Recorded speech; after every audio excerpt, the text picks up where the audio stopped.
Nam Ki-jun had buried men in shallow graves for less. The bruise beneath his cook's eye was fresh, plum dark, angry, blooming from her cheekbone to her brow like someone's knuckles had left a signature. She thought he wouldn't see her. Mildred Johnson's knife stopped mid-slice through the scallions. For 8 months she'd been a shadow in his kitchen, a ghost who filled his table with her grandmother's recipes and vanished before he could ask her name twice.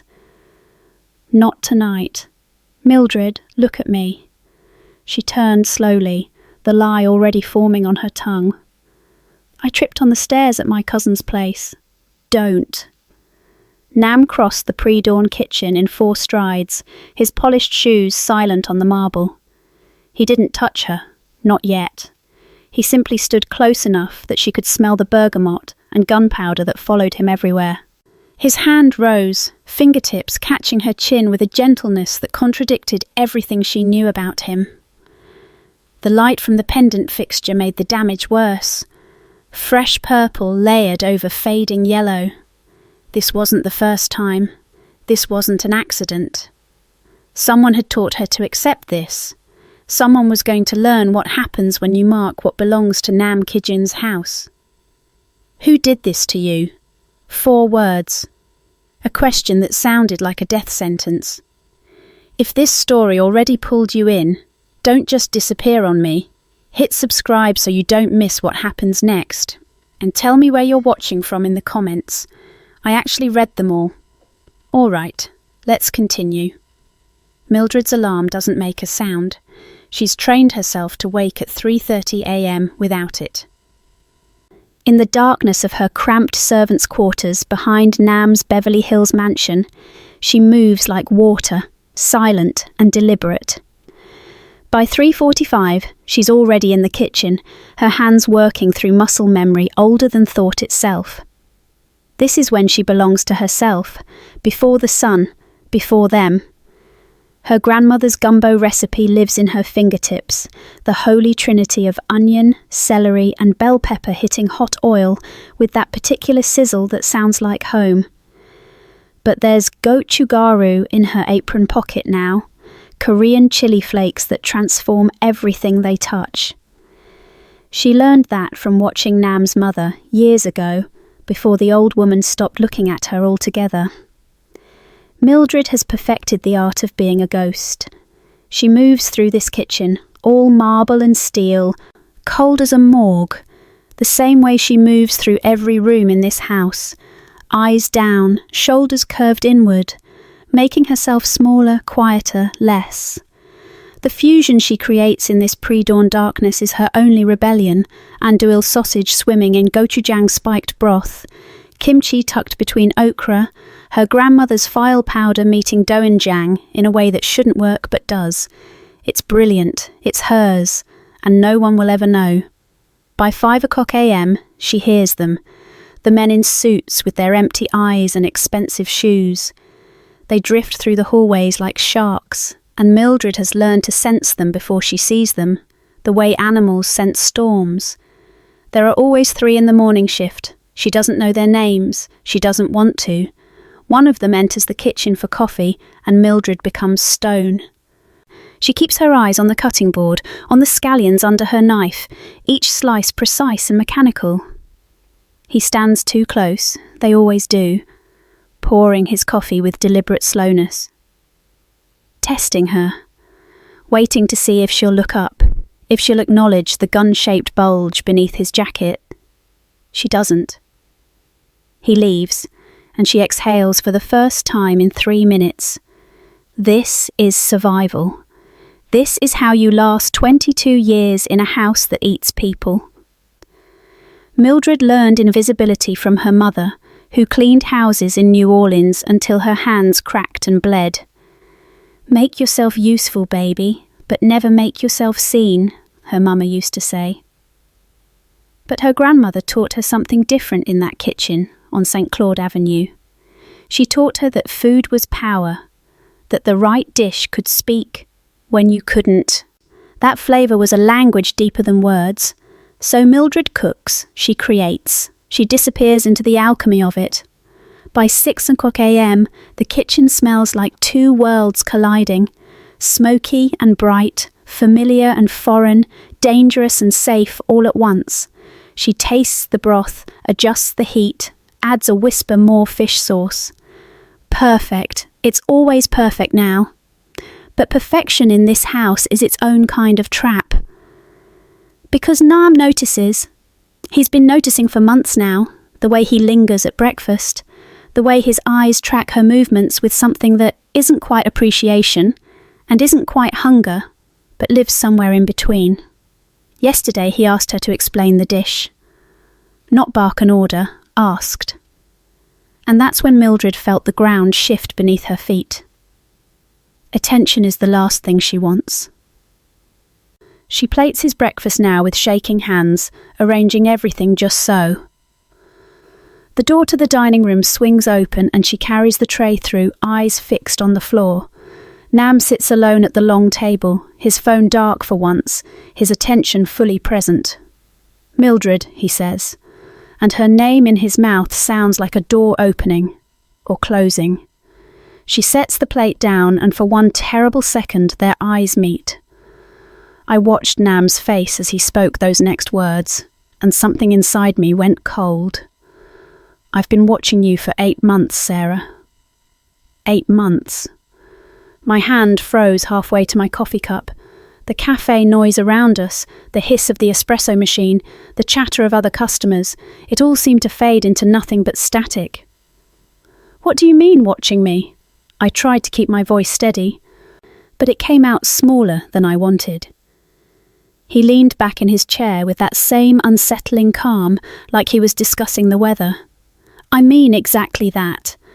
I know things about you, things you don't tell people." My heart started pounding so hard I could feel it in my throat. "You hum gospel songs when you're cooking," he said, his eyes never leaving mine. "Old ones, the kind your grandmother probably sang. You do it when you're dicing vegetables, especially onions. It's always, 'His eye is on the sparrow.'" The room tilted. How could he possibly know that? I barely realised I did it myself. "And you flinch," he continued, his voice soft but deliberate. "Every time a car door slams outside the kitchen window, your shoulders go up just a little, like you're bracing for something." I couldn't breathe. That flinch, it was from years ago, from a life I'd worked so hard to leave behind. My ex-husband's temper. The sound of his truck door slamming before he'd storm into the house. I thought I'd buried that reflex deep enough that no one would ever notice, but Nam had noticed. "You're lying," I whispered, even though I knew he wasn't. He smiled, not cruel but knowing. "Am I? Then tell me I'm wrong about the spice blend." My blood went ice cold. "Your mother's secret mix," he said. "Paprika, a touch of cumin, something else I haven't quite figured out yet. You add it to everything you make for me, every single dish, a pinch, sometimes 2. I felt my eyes burning. That blend was sacred. Mama had taught me when I was 9 years old, made me promise never to write it down, only to pass it on when the time was right. It was in a little glass jar in my kitchen, wrapped in a faded yellow ribbon. Nobody knew about that. Nobody. "How?" My voice cracked. "How do you know these things?" Nam folded his hands on the table between us, and for the first time I saw something flicker behind his eyes. Not malice exactly, but something darker, something patient. "Because I pay attention, Sarah. Real attention. The kind most people are too distracted to give." He paused. Let that sink in. "I've been studying you, learning you, piece by piece." Studying me, like I was some kind of project, some kind of puzzle to solve. I thought about all those meals I'd made him, the way he'd watch me move around the kitchen, the questions he'd ask that seemed harmless at the time. Where did you grow up? What was your childhood like? Do you miss your mother's cooking? I'd thought he was just being sweet, interested, but he'd been collecting me, filing me away. Why? It was barely a whisper. Nam tilted his head, and for just a second, something almost tender crossed his face. "Because you're worth knowing, Sarah. Every hidden part of you." The way he said it made my skin crawl and my heart ache at the same time. I pushed back from the table, my chair scraping loud against the floor. A few people glanced over, but I didn't care. I needed air, I needed space, I needed to think. "I have to go," I said, grabbing my purse. "Sarah." His voice stopped me just as I stood. "There's one more thing you should know. I didn't want to hear it. God help me, I didn't want to know.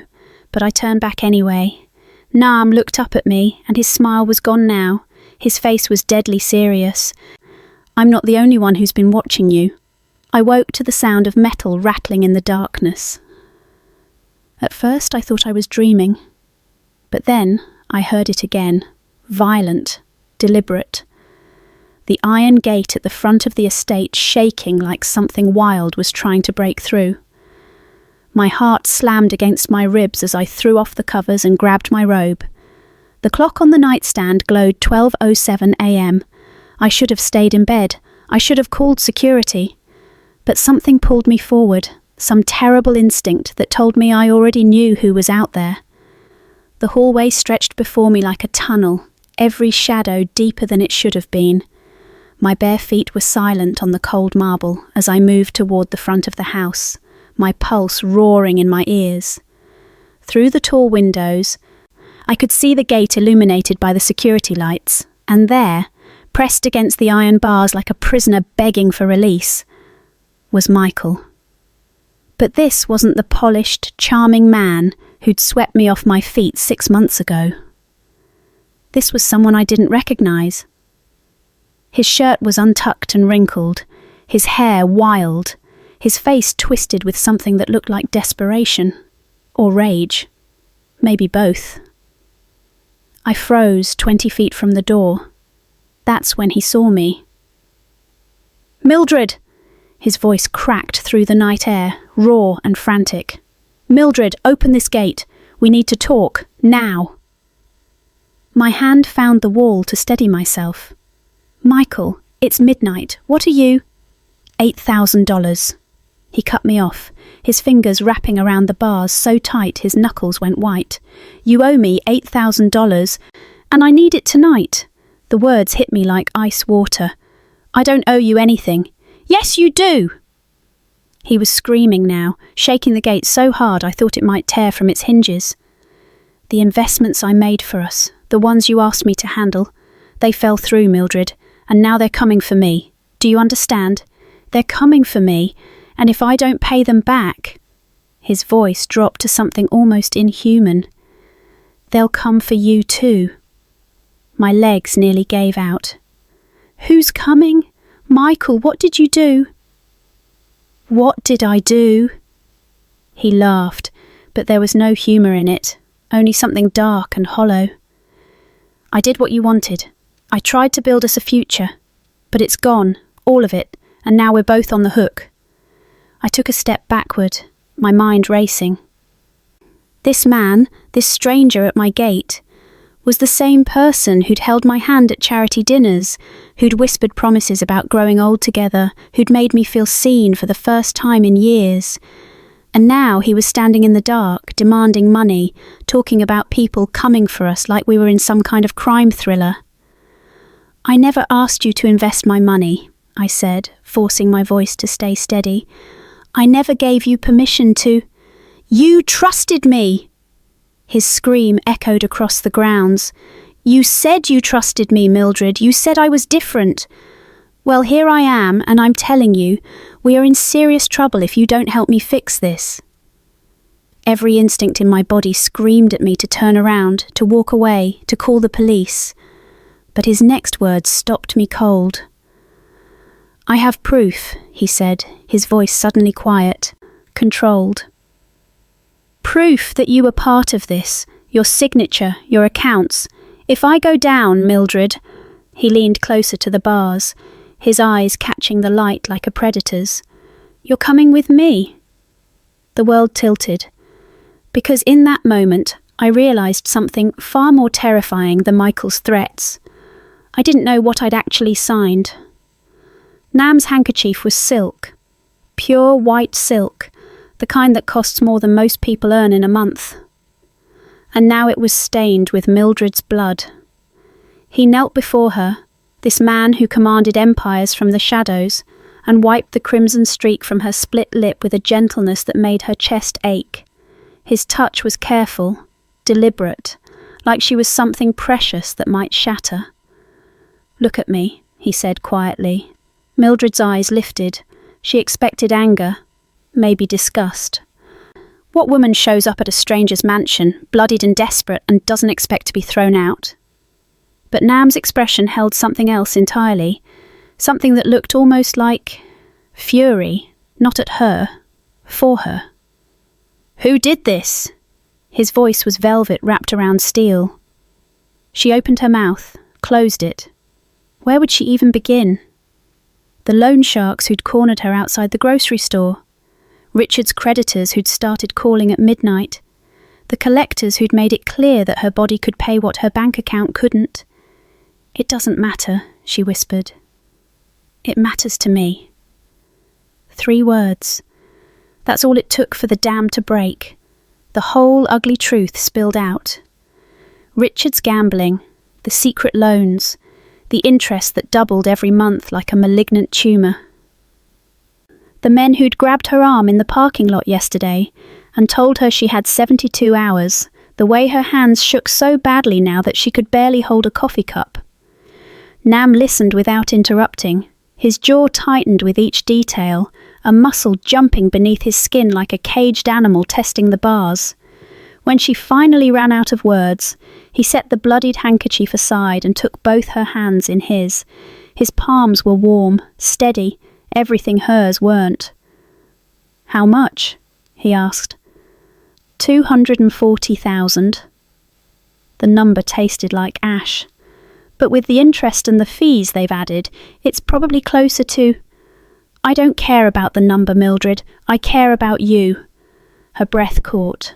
Strangers didn't say things like that. Didn't look at you like you mattered when you were drowning in someone else's mess. Nam stood, pulling her gently to her feet.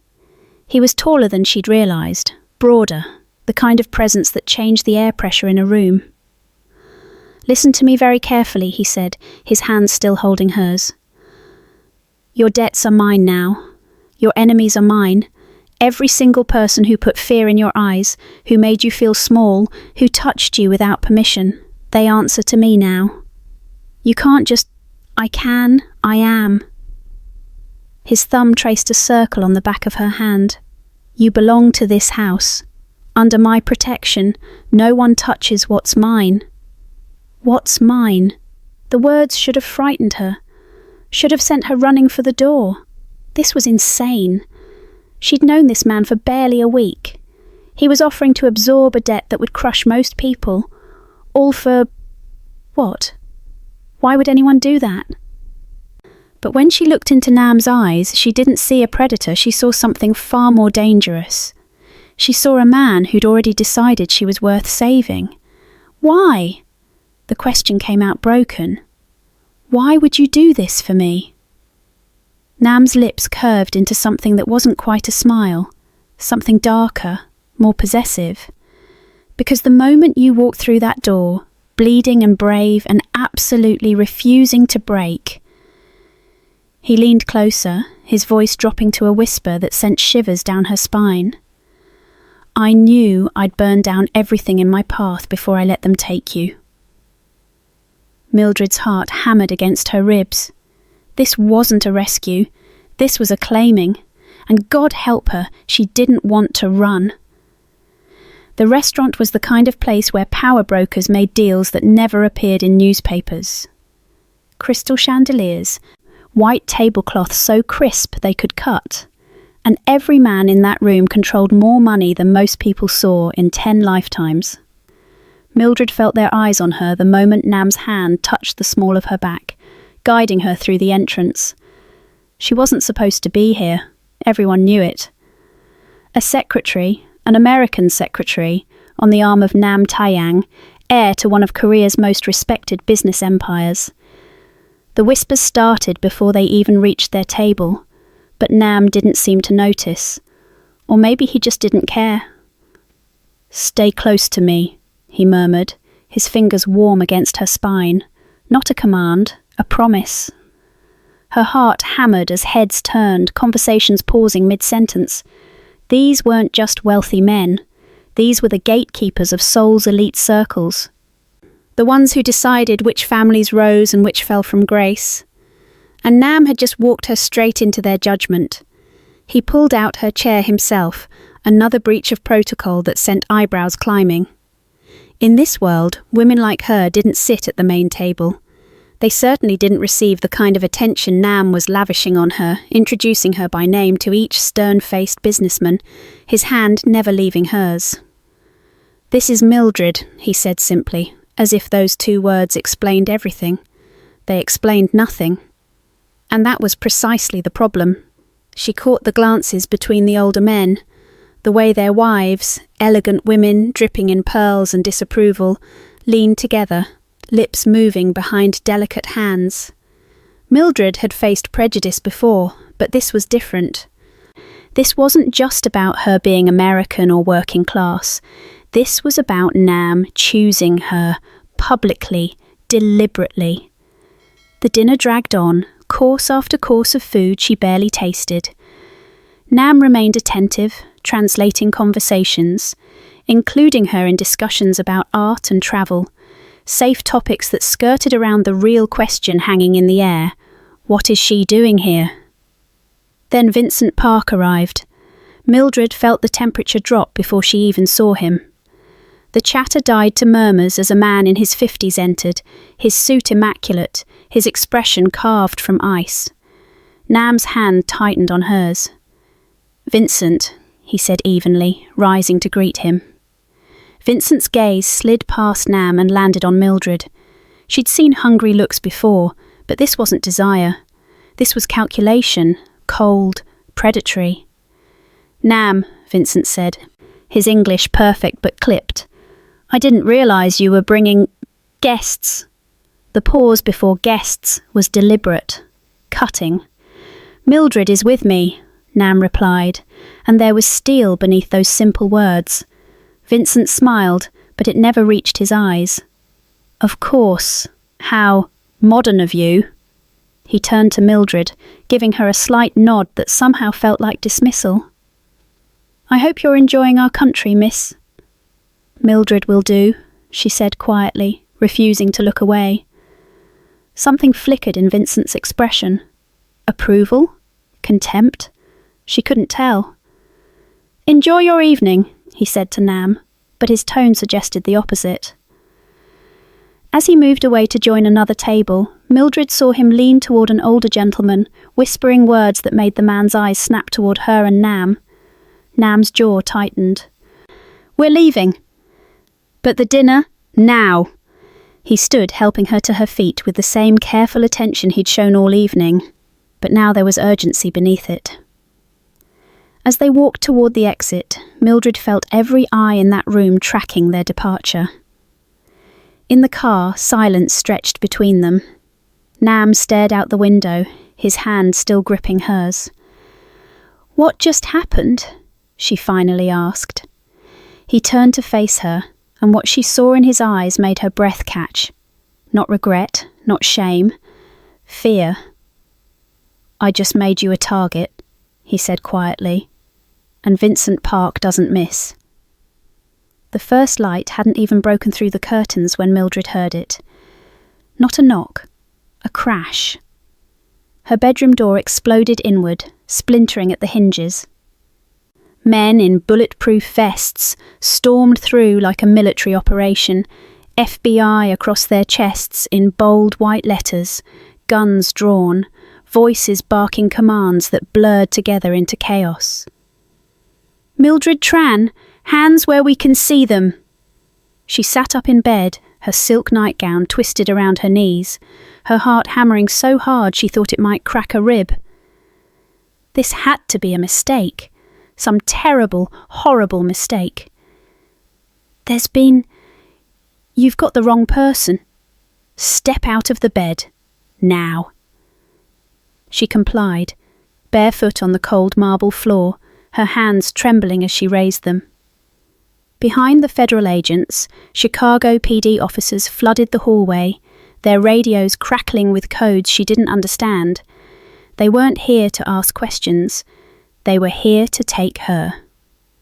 One agent, a woman with sharp eyes and zero sympathy, pulled Mildred's wrists behind her back.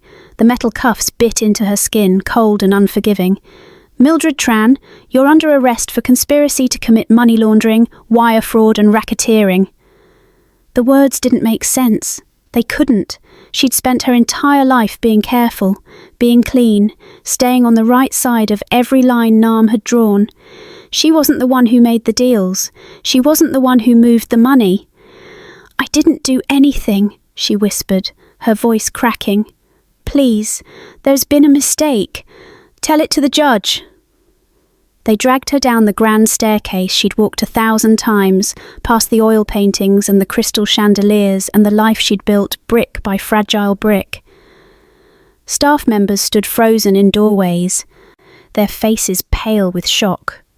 The cook, the housekeeper, people who'd known her for years, watching her paraded through her own home like a criminal. Outside, the driveway was a circus.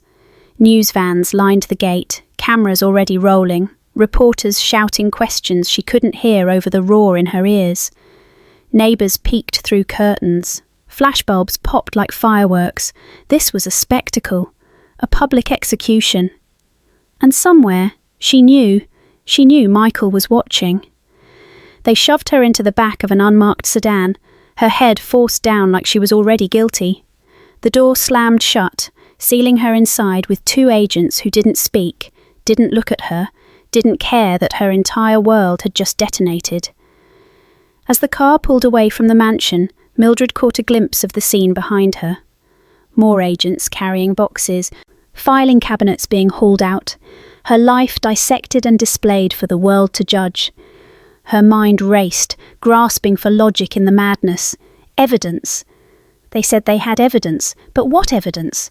She'd been meticulous. She'd never touched the accounts, never signed the papers Nam kept locked away in his office, unless someone had made it look like she did. The realization hit her like ice water. Michael. He'd been in the house. He'd had access. And Vincent? God, Vincent had been circling Nam for months, smiling and shaking hands while sharpening the knife behind his back. This wasn't about her crimes. This was about destroying Nam. And she was the weapon they'd chosen. The car turned onto the expressway, the city skyline looming ahead like a wall of judgment. Mildred closed her eyes, her throat tight, her hands still cuffed behind her. She'd been loyal. She'd been careful. She'd done everything right. And now she was about to pay for sins that weren't even hers. But here's what terrified her most. The question that clawed at her chest as the federal building came into view. Did Nam even know yet? Or had Michael made sure he'd be the one to tell him? Right after it was already too late? The metal chair felt cold beneath her, but Mildred barely noticed. She'd been sitting in that interrogation room for what felt like hours, the fluorescent lights buzzing overhead like angry wasps. Detective Harris slid a tape recorder across the scratched table, his eyes watching her face with the intensity of a hawk. "Before we continue, Mrs. Chen," he said quietly, "there's something you need to hear." Her heart began to pound. Something in his tone, not cruel, almost apologetic, made her stomach drop. He pressed play. Static crackled through the small speaker. Then a voice, Michael's voice. "I didn't know at first." His words trembled, barely above a whisper. "I swear I didn't know what she was doing." Mildred's breath caught in her throat. That was her cousin, her Michael, the boy she'd held when he was 3 days old, whose scraped knees she'd bandaged, whose college tuition she'd helped pay when his own mother couldn't. She kept saying it was just business, Michael continued, and she could hear him crying now, that Mr. Nam was her partner, that everything was legitimate, But I saw the deposits, Detective. Hundreds of thousands of dollars. Cash. Always cash. Her hands gripped the edge of the table. This couldn't be real. Michael wouldn't. Tell us about the warehouse visits, another voice prompted on the recording. She went every Tuesday night, Michael said, his voice steadier now, like he'd rehearsed this. Sometimes Thursdays too. She'd come back with envelopes. She told me they were inventory receipts, but He paused. I found one once. It was full of cash. $50,000. Mildred wanted to scream. She'd never been to any warehouse. Those Tuesday nights she was at her book club, or volunteering at the community centre, or... And you believe Mrs. Chen knew the nature of Mr. Nam's operations? The detective's voice asked on the tape. Yes. Michael's answer came without hesitation. She was his criminal partner. She had to be. The money, the meetings, the way she'd get phone calls and leave in the middle of family dinners. I loved her, yet. Detective, God help me, I still love her. But I can't protect her anymore. Not from this. The recording clicked off. Silence filled the room like water rising in a locked car. Mildred stared at the tape recorder, her vision blurring. She couldn't breathe properly. Each inhale felt like swallowing glass. Mrs. Chen? Detective Harris leaned forward. Do you need a moment? She shook her head, not trusting her voice. Her mind was racing, trying to piece together how this had happened. How had Michael, her own blood, the child she'd loved like a son, come to believe such lies? How had he ended up sitting in a room just like this one, weaving a story that would bury her? Then it hit her, the timing. Michael had started working for Nam's accounting firm 8 months ago, a job she'd helped him get by putting in a good word. A favour that had just sentenced her to prison. Nam hadn't just set her up, he'd been building this trap for months, carefully, methodically. He'd placed Michael in position like a chess piece, fed him false documents, manipulated ledgers, created a paper trail that would lead straight to her door. And when the time came, when the FBI closed in, he'd activated his weapon, her own family, her own blood. He doesn't know, she whispered, more to herself than to the detective. He actually believes it. Detective Harris tilted his head. What was that? Mildred looked up, and for the first time since this nightmare began, something shifted in her eyes. Not defeat, something harder, colder. I want my lawyer, she said, and I want to know exactly where my cousin is right now, because if Nam had turned Michael into a weapon aimed at her heart, she needed to know one thing. Was Michael a willing accomplice in her destruction, or was he another victim in Nam's web? The answer would change everything. I stood there in the rain, numb from everything that had just happened inside that courthouse, and that's when I saw him. Nam. His expensive suit was completely soaked through, clinging to his shoulders like he'd been standing there for hours. Maybe he had been. His hair was plastered to his forehead, rain streaming down his face, and he wasn't even trying to shield himself from it. He just stood there, 15 feet away from me, staring like I was the only thing in the world that mattered. I wanted to run. I wanted to scream at him to leave, to go back to his perfect life before I dragged him down with me. But my feet wouldn't move. You shouldn't be here, I finally managed, my voice barely carrying over the sound of rain hammering the pavement. He took a step closer, then another. I've been waiting 3 hours, he said, his voice rough, raw.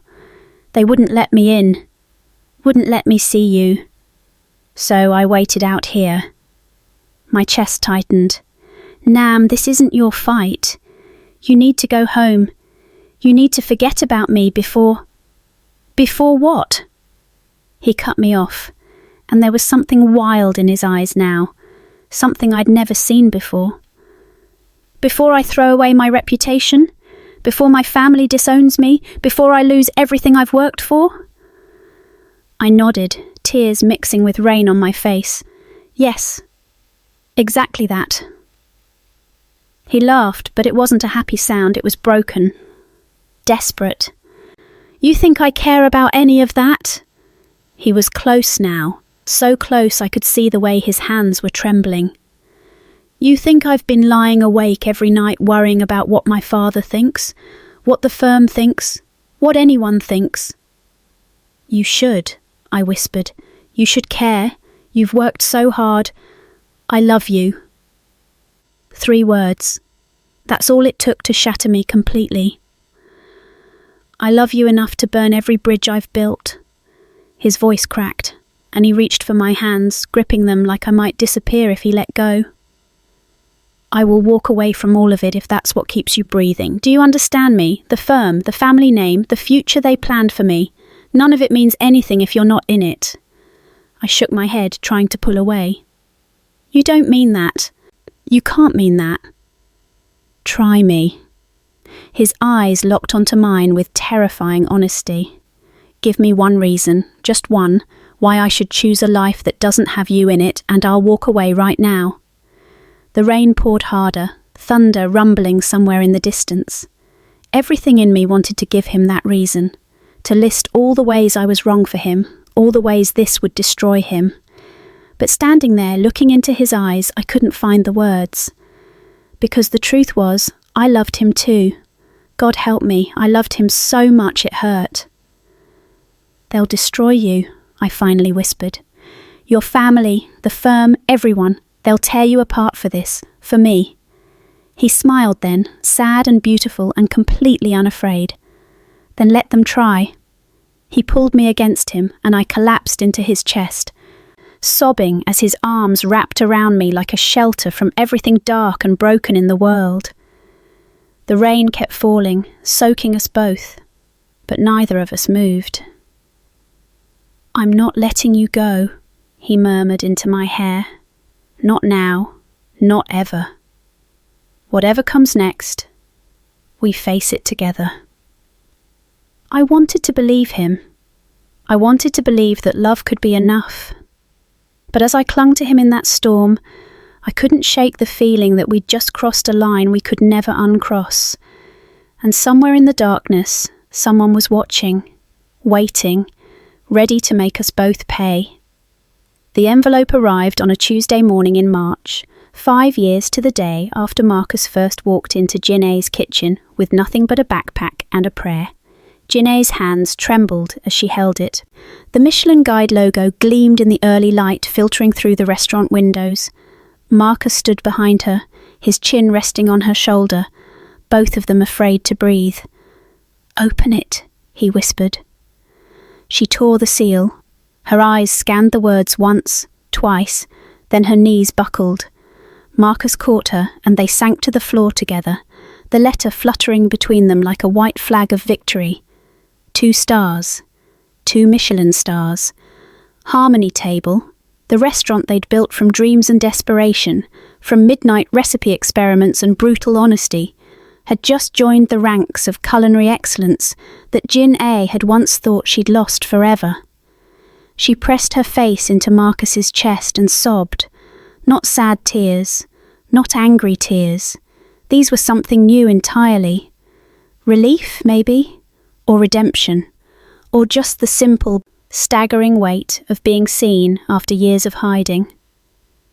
"We did it," Marcus murmured into her hair. "Baby, we actually did it." That evening, they moved through their kitchen like dancers who'd rehearsed the same routine 1,000 times. Jinae plated the gochujang glazed short ribs over creamy grits, the dish that had started everything. Marcus added the finishing touches, microgreens, a drizzle of bourbon-spiked juice, the tiniest sprinkle of toasted sesame. The overhead lights caught their matching wedding bands as they worked. Simple platinum bands they'd chosen together last fall, exchanged in a small ceremony with just their staff as witnesses. No family. Jinae's parents still refused to acknowledge Marcus's existence, and his family, well, that was a wound that hadn't healed yet either. But they had this. This kitchen, this dream, each other. "Table 6 is ready," Marcus called, lifting the plates.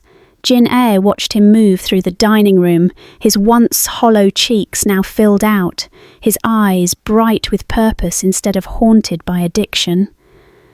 The monster she'd met 5 years ago had become something else entirely, something human, something beautiful. Or had he always been human, just buried under so much pain he'd forgotten? She touched her own wedding band, remembering the night he proposed. Not with flowers or fanfare, but right here in this kitchen at 2 a.m, flower on his cheek, exhaustion in his eyes. "Marry me," he'd said. "Not because it makes sense, but because I can't imagine plating another dish without you beside me." The restaurant hummed with conversation. Critics who'd come to judge their fusion menu, Korean heat-meeting Southern Soul, were leaning back in their chairs, eyes closed, transported. This was what they'd fought for, this strange, unexpected harmony that shouldn't work, but somehow did, just like them. Marcus returned to the kitchen, and without a word, Jin Ae turned into his arms. They stood there for a moment, swaying slightly to music only they could hear. "My parents called today," she said quietly. Marcus stiffened. "What did they say?" "They read about the Michelin stars in the Korean news. They want to—" She paused, searching for the right words. "They want to meet you." The spatula clattered from Marcus's hand to the stainless steel counter. 5 years of silence. 5 years of her mother's disappointment and her father's cold fury. 5 years of being disowned for choosing love over lineage, passion over propriety, and now this. "What did you tell them?" Marcus's voice was barely audible over the kitchen noise. Jin Ae looked up at him, this man who'd shown her that monsters could transform, that broken things could be made whole, that sometimes the most unlikely ingredients created the most unforgettable flavours. "I told them," she said slowly, "that dinner is at 7 on Sunday." But what she didn't tell Marcus, what she couldn't tell him yet, was the other thing her mother had said. The warning that still echoed in Jin Ae's mind like a knife being sharpened in the dark. "We're coming, but we're bringing someone who needs to meet him too." Sometimes the people we're quickest to judge are the ones who need grace the most. Jin Ae saw past Marcus's addiction to the person underneath, and that single act of compassion changed 2 broken lives into something beautiful.